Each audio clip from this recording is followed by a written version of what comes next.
Yeah, okay. I guess this is gonna be an intro. Shows how professional we are. Anyway, what is up, everybody? Welcome back to Geek, Mense Shoot the Shoot. I am here with Clyde Beech once more. And how are you doing, sir? I see you are pouring up very nicely there in the in I the in the am all kitchen. good. Liquor Black stores are Label. open on weekends. I didn't know that Black Label was international. Did you know that? Like, I saw some Black Label in some places. And I'm like, they got Black Label there? Really? Oh, what are Black Labels International? I think so. Yeah, I don't think it's a local. Like, I think there are some other places where they're having Black Label, and I was like, oh, I did not see that. I know for Castle Light it is, Okay. No, but I also saw look, some I've Black been to Label. I the was like, oh, brewery and I understand that certain beers and certain names and brands they caught up in this whole like IP law. Like I've been a few times to the brewery in Newlands, to SAB, and done the tour a couple of times. Always fun. If you're in Cape Town, check it out. If you come down to Cape Town, I'll try and hook us up and take us on a tour there. Um, yeah, but there's kind of legalese and things. It's the same reason like how Lion Lager, it's not always on the market, but it comes in here and there. Um, because it's in order to keep the license for that specific beer. Also, Black Label, if it's not the only, it's one of the only beer that's made out of maize and not just barley and hops. So that's why it's got a oh, okay. unique taste as well. Oh, okay. I mean, I don't drink, but I'll definitely take the tour just because Take I'm my so word bad for at it. holding my liquor. Now, if you go on the tour, you're gonna have, unless it's the religious reasons or other reasons, you're gonna have to try it at least, do the tasting at least. All right, we'll see when I get there. We'll see when I get there. Speaking of interesting flavor. Speaking of weird, speaking of interesting flavors, let's talk what if episode 8 and 9. So, up top, spoilers. We're talking spoilers. If you have not watched it, do not listen to this. Go watch it and then come back to this video. Yeah, Okay? pause Okay. it here, Cool. check out 8 and 9, come back. Yeah. So I mean, before just like we actually talk about this episode, I gotta say one thing. Watu, good. It's good that space robot Murju is good because we've been supposed to be interfering for so long. It's good that he came in and showed you what interfering looks like. Yo, He just needs to keep his mouth. Why does he need to narrate everything? It's like he's so self-aware. It's like, oh, I'm the watcher who's watching the multiverse, and I know you're watching me. Let me give you exposition of what's happening. Let me tell you what Ultron is feeling. good. No, I think the other thing that annoys me about the Watcher, right, is that like he sees that he needs to step in and he just won't do it. Yeah. Like especially in episode 8 when he's like, the answer is right there. It's like, dude, knock it over, sure. I literally thought that's what he was gonna do because he was so like, it's right there, and he's narrating this thing. Oh yeah, just push the box, let the box fall off the shelf or something. Was Zola? Yeah. And then also, we're gonna get to episode 9, but another thing that annoys me about episode 9 is that he doesn't step into the fight. Yeah, so like the thing is with the Watcher that annoyed me is that he already fought Ultron. Like that's the ultimate level of interfering. Whatever oath he had, that's when it was broken. So it's just like, dude, you should probably get more involved. Yeah, yeah. You already was no. It was episode 8 where he came to blows, where he did that whole armored form, or like Yeah, the the Dragon Ball Z episode. yeah, that was the with Clint and Natasha issue episode Yeah, where Clint had the Ultron bot robot arm and stuff yeah. with the USB arrow. Yeah, hey, it came back. That's a throwback to original Avengers. Yeah. Um. That was actually a dope episode. I like the last man on Earth or the last person on Earth idea of that story. Like, Yeah. But the other thing that kind of also just before we get into like the deep things of the episode, I just got one more nitpick.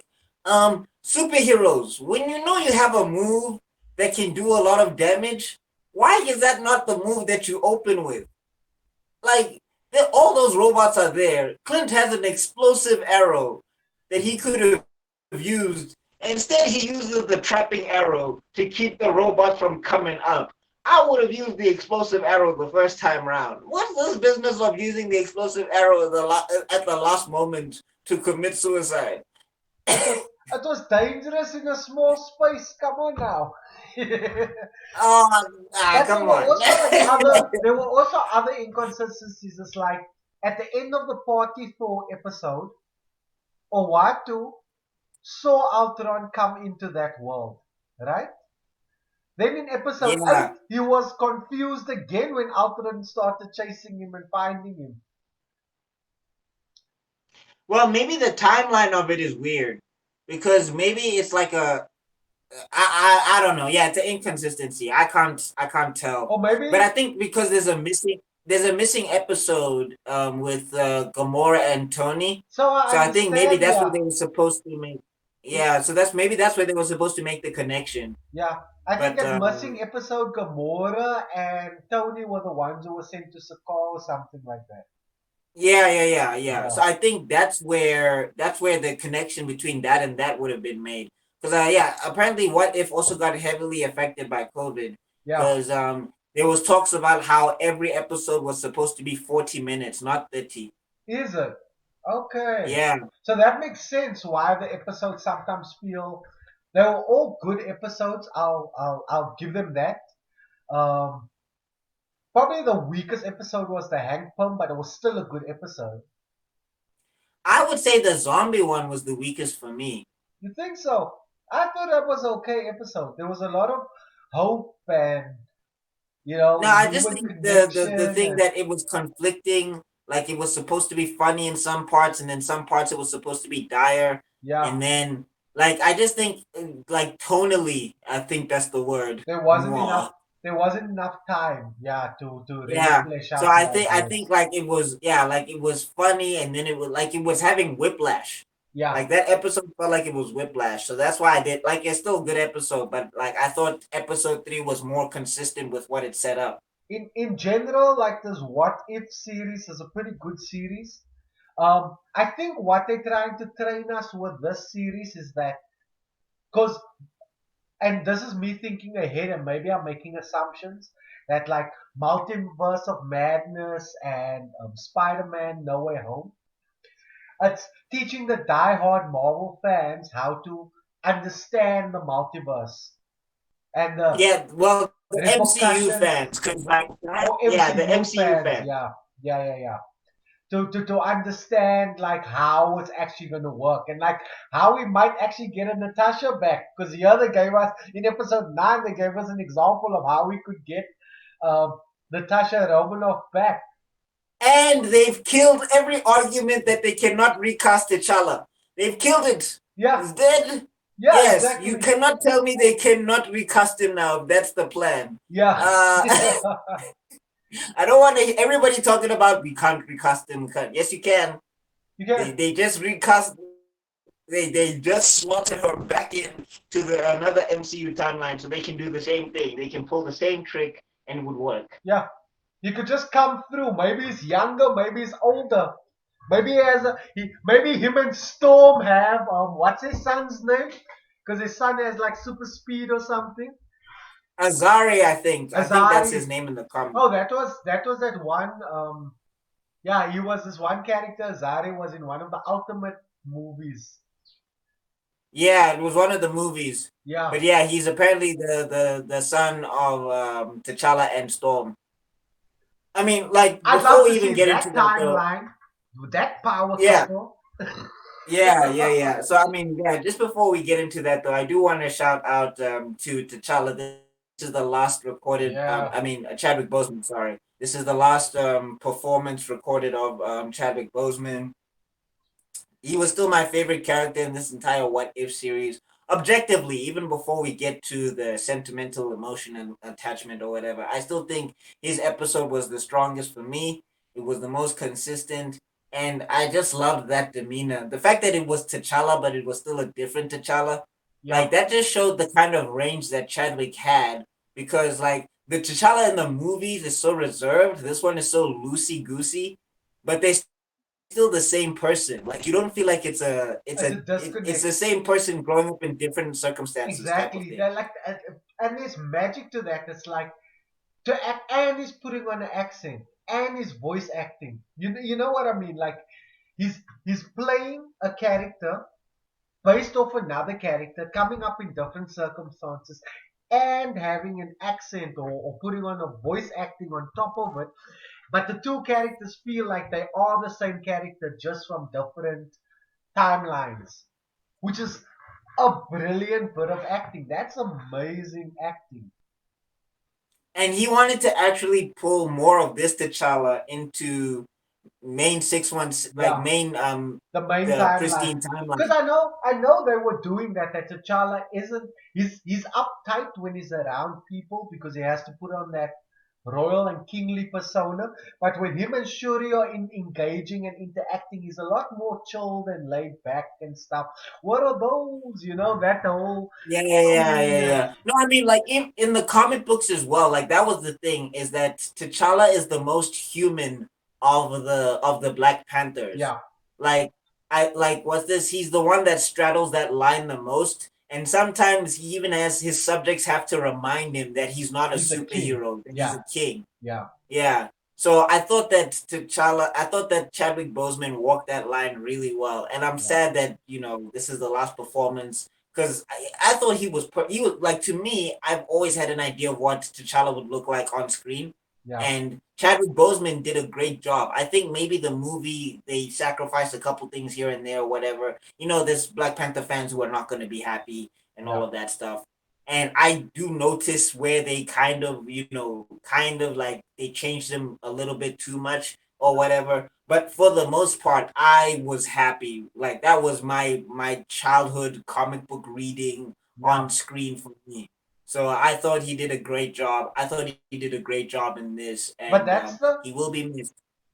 that's the thing that the MCU was able to do.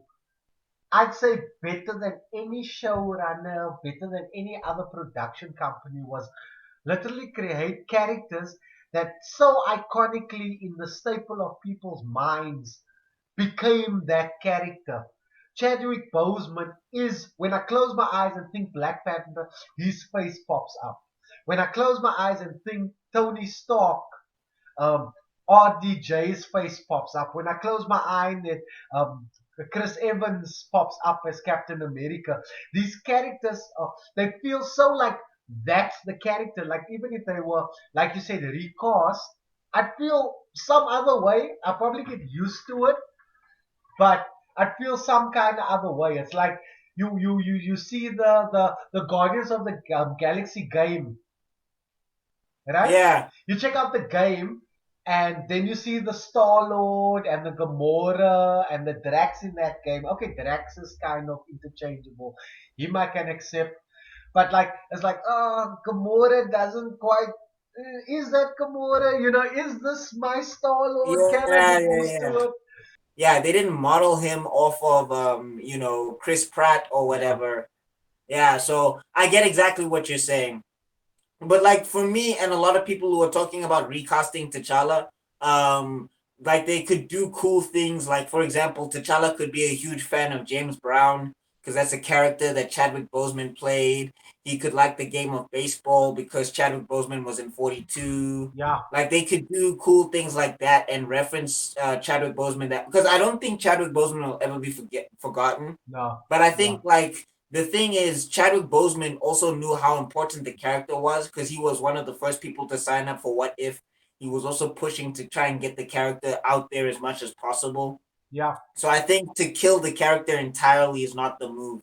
yeah, I don't think that's the move. I think definitely to keep bringing up. Chadwick Boseman's name in the portrayal of the character, and to reference things that Chadwick Boseman has done throughout his life, and like feed that into the character a little bit more, and tie Chadwick Boseman's actual life and stuff to the character a little bit more. I think that would be a better way to honor him than just to kill the character completely, because he put in so much work into making that character what it not making the character what it is, but putting the character out there so that people who don't read comic books know. He did so much for that to make the character disappear, to me, is not the best way to honor what he did. Yeah, I think. yeah, no, no, I absolutely agree with that. I think um, not letting his legacy or his memory die, but also not letting the character die because of that. Yeah, You know, yeah. yeah, Also, like a lot of people forget that in the comic books, Shuri was Black Panther. While he was Black Panther, they can also do that. And before he even becomes Black Panther, there's a whole arc about him where Doctor Doom invades Wakanda, and he's not even the Black Panther of that time. It's his sister who's holding the mantle, but yeah, he's doing all of this cool stuff behind the scenes and making all of these machinations, and he defeats Doom on a mental level. So before he even puts on the costume, mm, the character himself is cool. So to see that disappear, it's not helpful. Like, I know there's a lot of people who are talking about they should not recast. You guys don't know what you're setting in stone. And yeah. also, they're leaving too much room for interpretation, because now there's things floating around like Bucky should be the next Black Panther. He's already ingrained in the Wakandan culture. And I'm like, get out of here. Yeah, but he doesn't need to be a Black Panther. He could be literally what they call him, the White Wolf. In the comic Yeah, but books. hello, hello, hello. Hi, hi, hi. Yes, yes. Ah, okay. Anyway, apparently this router of mine is pro not recasting. Yeah, yeah, As soon as yeah. I say Let's not something, it doesn't. recast Chadwick Boseman. Yeah, like as soon as I say something it doesn't like, then it goes down. But anyway, my point being is that, yeah. Well, just getting back to Then what we we're saying. might My as point well being is make that, Sam Wilson, Falcon, Captain America, Black Panther. Too. I think there was one storyline where he had ties to Wakanda as well, if I'm not mistaken. no, in the comic books, his wings come from T'Challa. T'Challa's the one who makes his wings Yeah. when he So gets his new wings. so there you go. He can be Falcon, Black Panther, Captain America.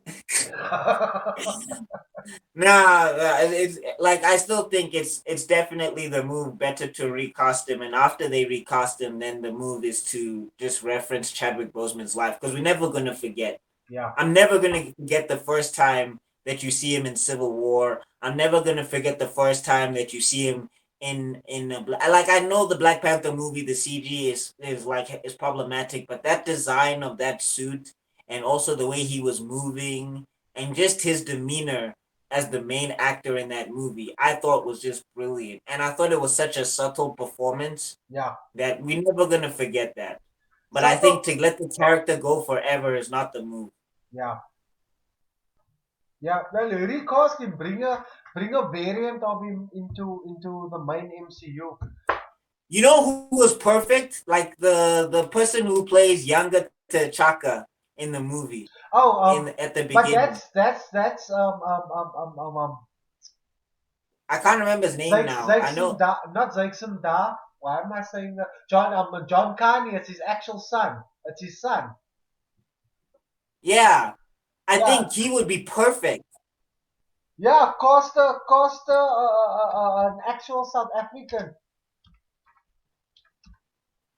I think that would be perfect. Like, I think, because also, like, the way he was acting in that scene when he's playing young T'Chaka, he has such a great demeanor. So I Atwanda, think, like, Atwanda Carney. yeah, yeah, just cast him.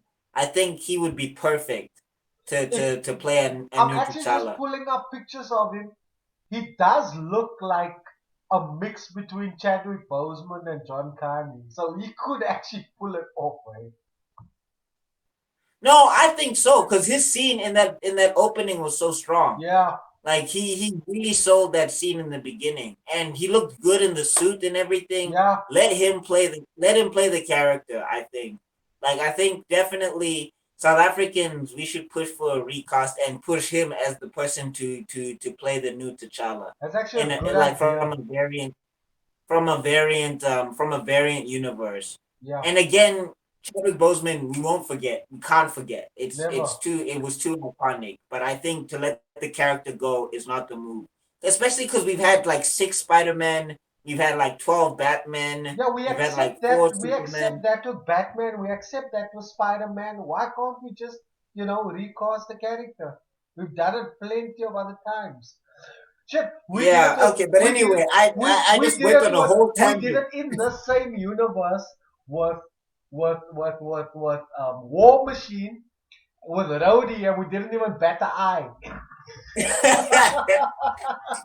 Only person who was mad there is Terrence Howard. Yeah, But yeah, anyway, another thing that I noticed in the episode is the character interaction. I was hoping for more interaction between Killmonger and T'Challa because I would have liked to see how those two versions would have bounced off each other. Well, specifically more Star Lord T'Challa. I would have liked to see how he would bounce off of a Killmonger yeah. and everything.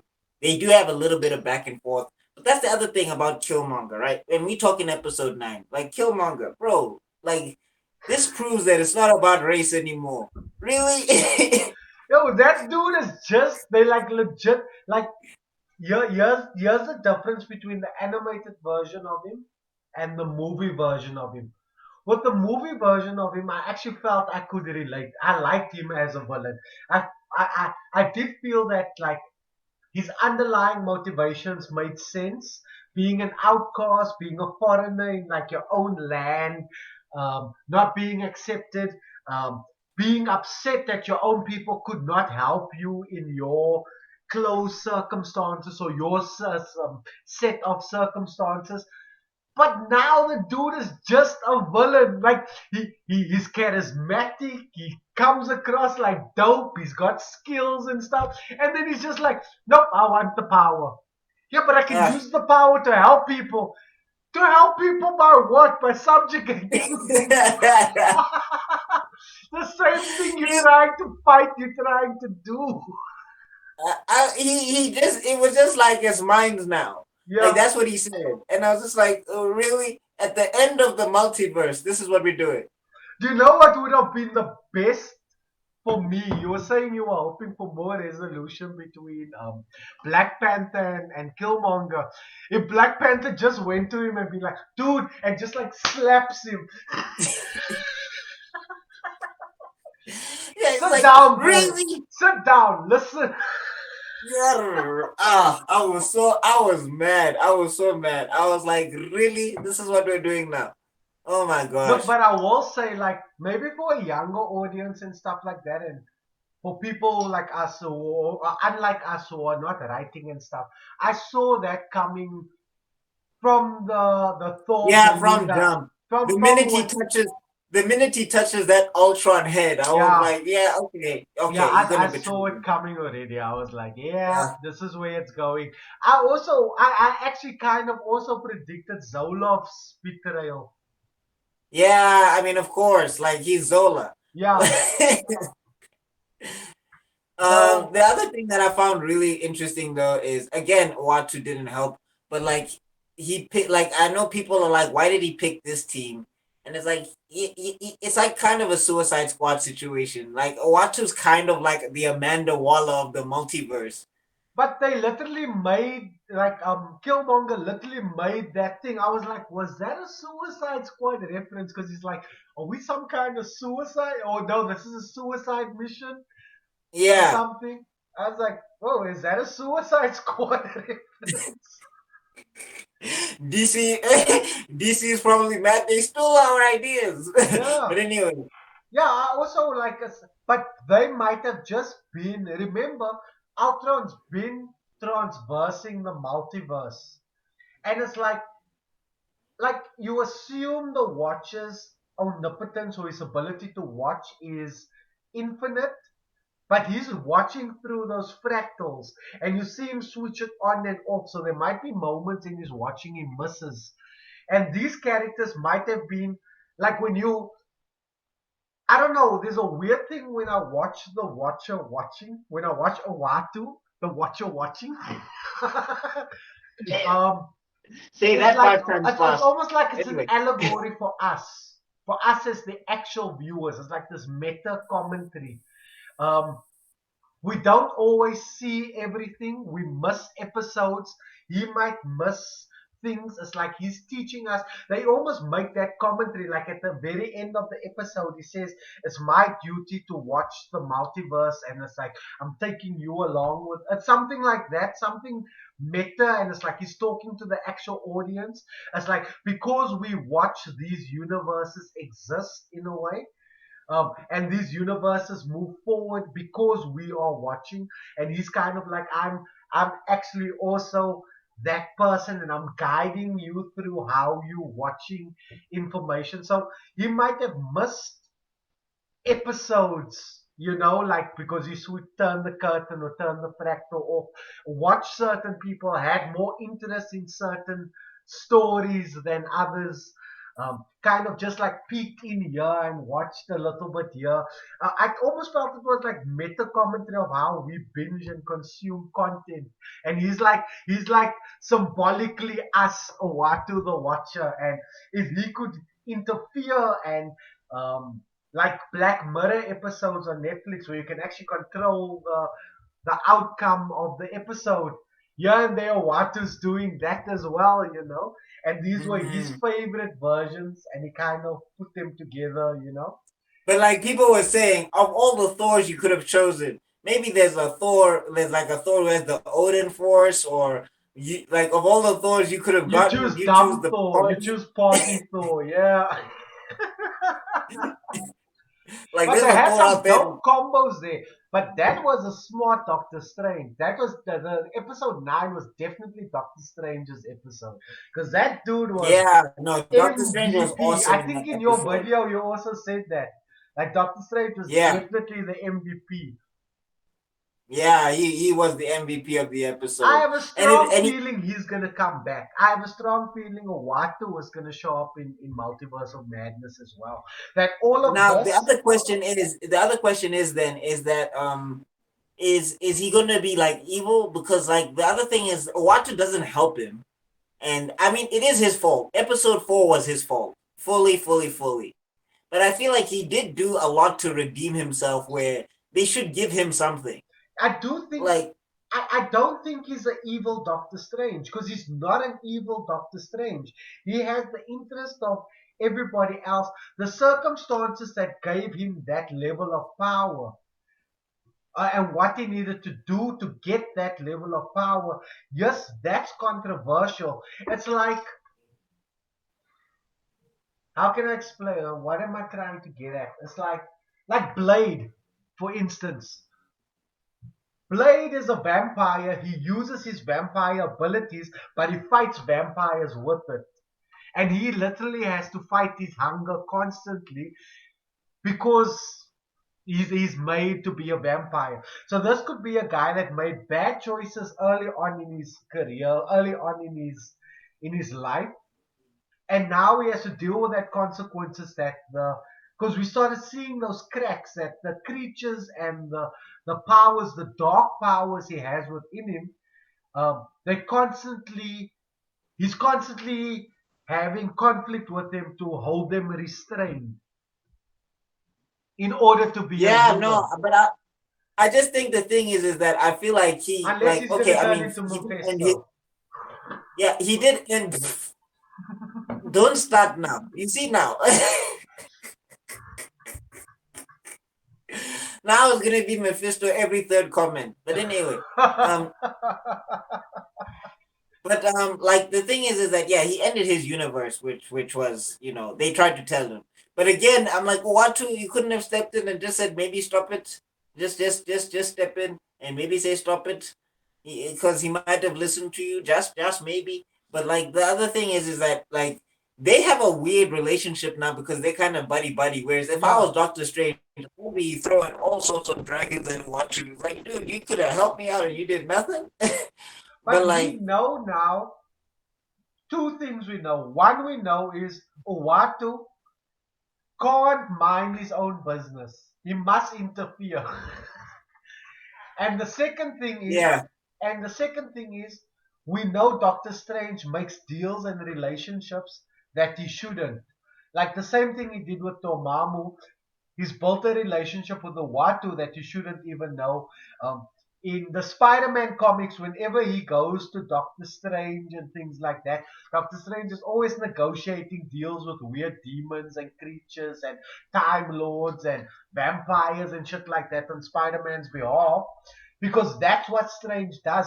Strange doesn't conform to the normal system or structure of what magic is. He's always pushing the boundaries. Because it's even weird. It's like Strange is stuck in a fractal split off dimension, in a broken dimension, in a pocket dimension, and now he's put a pocket dimension inside of that pocket dimension.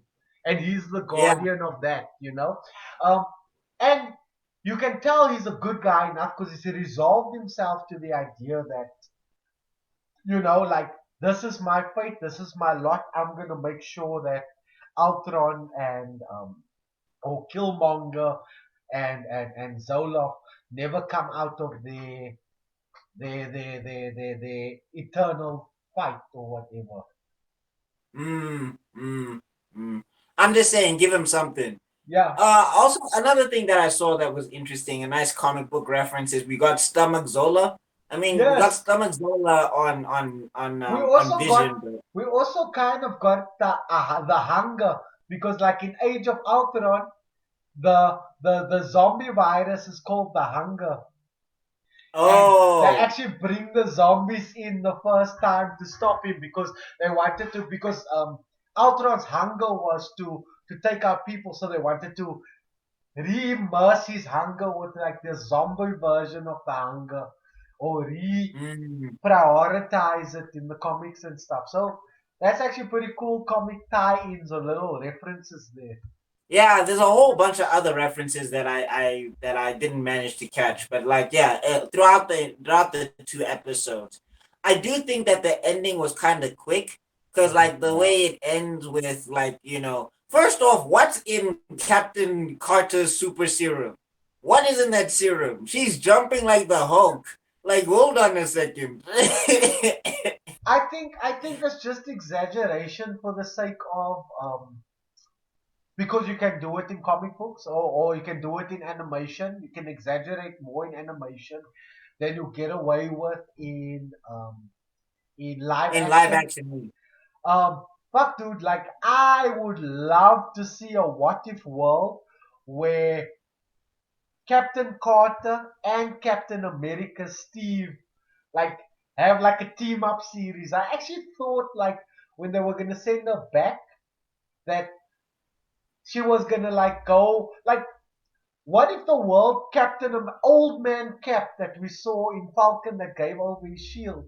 What if the life he lived wasn't with normal Peggy, but was with Captain Carter Peggy? So you have this universe where you have Captain America and Captain Carter as a team up squad running through maybe the multiverse solving issues. Well, I mean, season two, be giving them ideas. Pay us, Look, Disney. that's an animated show. I'm talking about to see that in live action. To see Peggy Oh well, I Carter. mean, Chris Evans says he's not coming back, so it would have to be someone else, I guess. Well, it's what if he could be a younger. We just spoke about the recasting. Yeah, That's no, that's what. the other thing about this show is Yeah, that they've just shown that they can recast everybody now. yeah, exactly. Like we can get Iron Man Part Two, we can get another Spider Man, we can get And another Hulk. apparently, Scarlett Johansson sorted out her thing, so Black Widow's coming to Disney Plus again and stuff. Oh, okay. Yeah. So she didn't die. They just said, "Oopsies, our bad. She's not dead." No, no, Lols. no, not What? she's dead. They I'm talking about the Black Widow movie. You know the whole Oh, the whole issue and the lawsuit and stuff Scarlett had and whatever Scarlett Johansson had. Apparently that's settled and sorted out now, so we'll be able to still get access to all the shows and be able to see it on the cinema and get it on Disney Plus and whatnot. Oh, okay, okay. They Well, so that also means that she can come back if she wants to, I exactly, guess. exactly. So hopefully there's no ill feeling. She can. I'd love to see her come back. Yeah, no, I actually like. I know a lot of people aren't a fan of that character. I don't know why. I actually liked her a lot. Yeah, I don't know what's wrong with Black Widow. I don't know. You And know, they could be like, imagine like the Black Widow agency, and she runs them, and she has multiple Black Widows. it's another. It's a. I mean, it's a cool thing. It's just that like how they do the resurrection is going to matter because they made it a big deal. Like she No, sacrifices herself from the souls, but multiverse. it's comic books. It's comic books. Like Oh, as long. that's the other thing we need to talk about is how they flipped the script where she got her due diligence, and Clint was the one who sacrificed himself for her instead. In Oh yeah, episode in 8, episode 8. Yeah, they even yeah. gave him that kind of Thor moment where it's like all the Ultron bots coming up, and he's like coming with the arrow, and they pulled the scene out. That cinematic scene. It looked cool, but I was just like, dude, you had an exploding arrow this entire time. Yeah, you Really? could. But that's why he made space before he shot the arrow so that they wouldn't get hurt, so that Nah, Natasha wouldn't get hurt. I'm just saying he should like that should have been the minute that they were on the other side. He could have at least thrown it on the other side of the door, and then that door looked like it could hold an explosion. I don't know. Anyway, I'm nitpicking. Don't Point being, don't you think the Captain Carter and Natasha with the what's his name, the Red Guardian shield, that was a dope fight scene with them like hitting yeah, Ultron with the shield it kind of reminded me of when Captain America and Bucky were jumping, double teaming Iron Man. Yes, yes, yes, exactly. That's the same vibes I got. I did subtly get like girls get it done vibes also. Yeah, I know there was a little bit of that, but at least it wasn't in your I face. wasn't in your Like, face. I was actually done in a really nice, really good way. Because even though we only had that one episode of Captain Carter, like the first episode, with her coming back now, you just know she's a badass. And even though Natasha has no powers, she's just like a super spy. You just give her credit that no, she can do this shit. well, I mean, also I'm thinking maybe in that world, Natasha has probably done something to her body because she has to fight robots. Because I mean, they were straight punching robots, so I'm just like maybe they've also augmented themselves, or maybe there's some sort of super serum running around. That's what I had in my head. Maybe Anyway, I that's just don't my know. head. Yeah, maybe the Power Broker had a mild version of the scene. Who knows? We don't know. Yeah, but I mean, anyway, the other But thing that I wanted to say is that I also like the fight choreography was great in this. I love the animation in this. I love how they get everybody involved towards the end. It's just that I think what was weird to me is that Ultron was saying that he's omnipotent or he sees everything, and he did not see a giant woman jumping towards him to lift his head up so that they can shoot a USB arrow into his eye. yeah, look, I was like, oh, Thanos shows up in front of you and you slice him in half.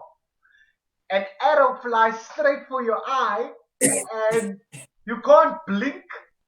Like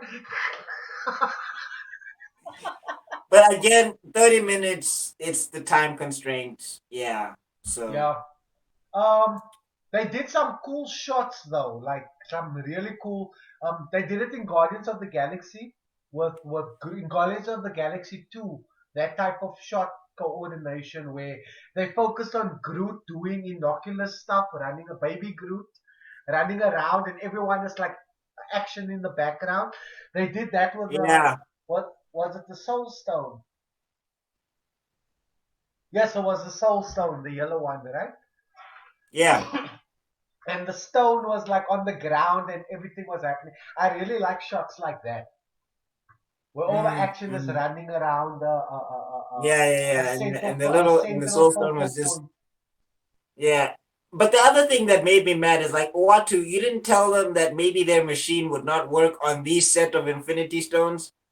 No, they implied that throughout, like even earlier on, like oh, even in Loki, like oh, in different universes, the Infinity Stones don't matter or they don't manifest the same kind of power. However, there is on that note, there is an inconsistency. How was Ultron able to use the Time Stone when he throws them all in the air? And then Doctor Strange used his Time Stone. Yeah. So then that's some bullshit. So only your machine to destroy the stones didn't work, yet the stones can still work in other universes. And then that's Uh, inconsistent to what Loki was teaching us that no, the Infinity Stones don't matter if they're out of their timelines. yeah, yeah. I mean, it is an inconsistency, and I did notice it hardcore. But then also, I'm like, you know what? In comic books, they're inconsistent all the time. And the action So, was enough. Some smart writer's gonna come along. It's like we're doing Quasi all the time.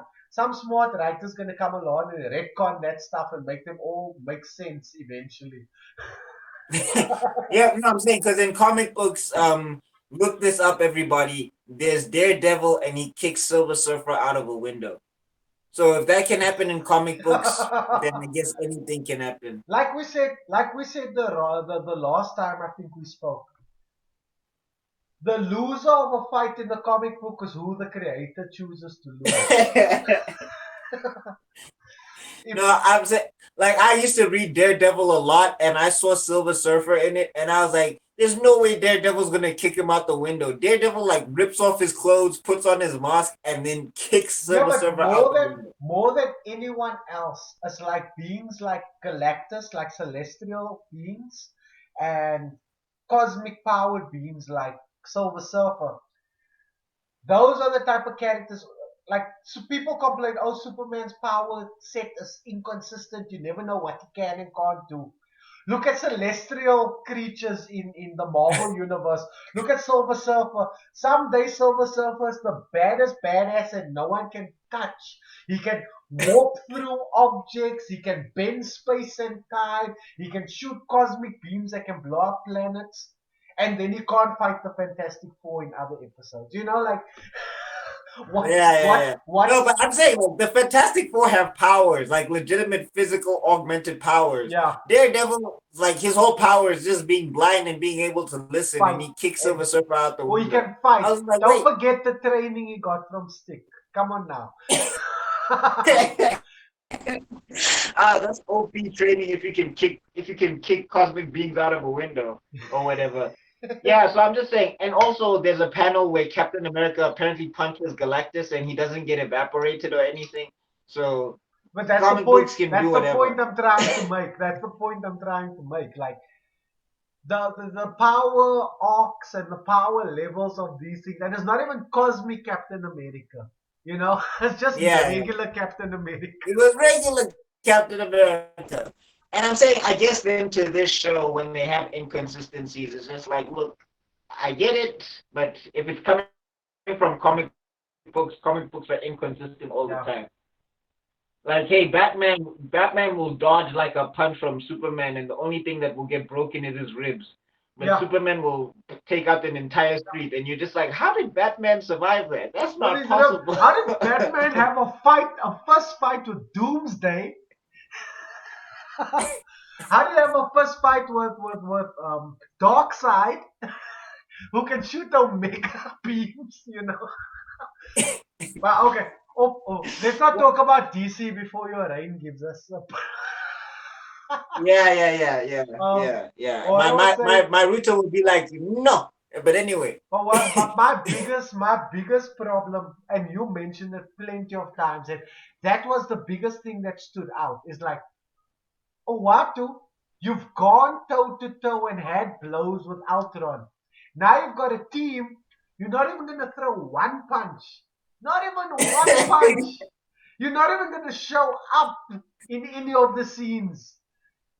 You're not even going to be in the background watching with your weird, creepy eyes, like.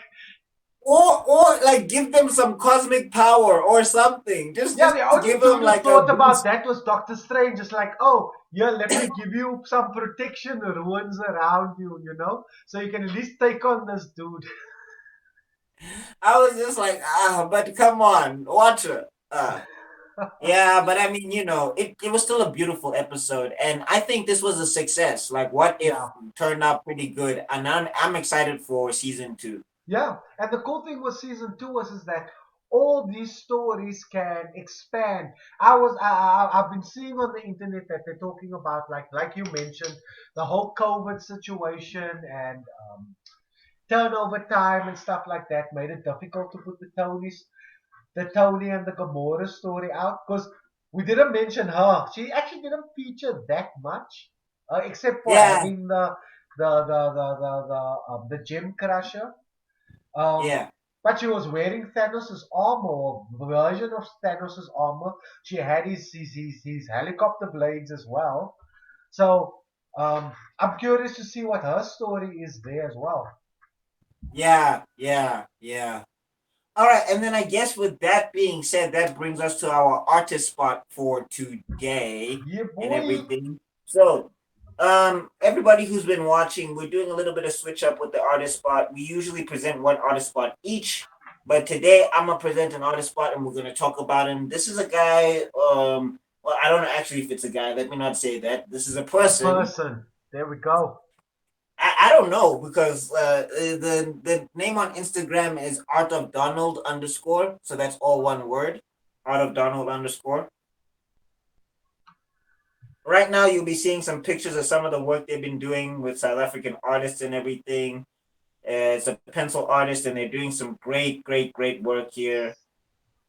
Very good portraits. Very good. Very good portraits and everything. Like the shading and everything that they're doing with the pencil is spectacular.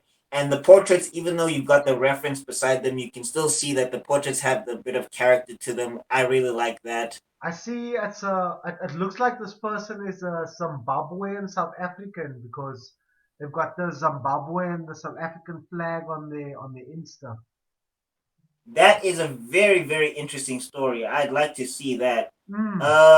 And apparently, also they're going to be doing 2D animations at their other account called Studio Yezi. Yezi. Yeah.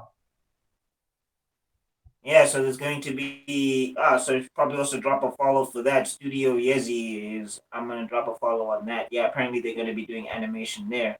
So they've got a bunch of animation stuff going on as well.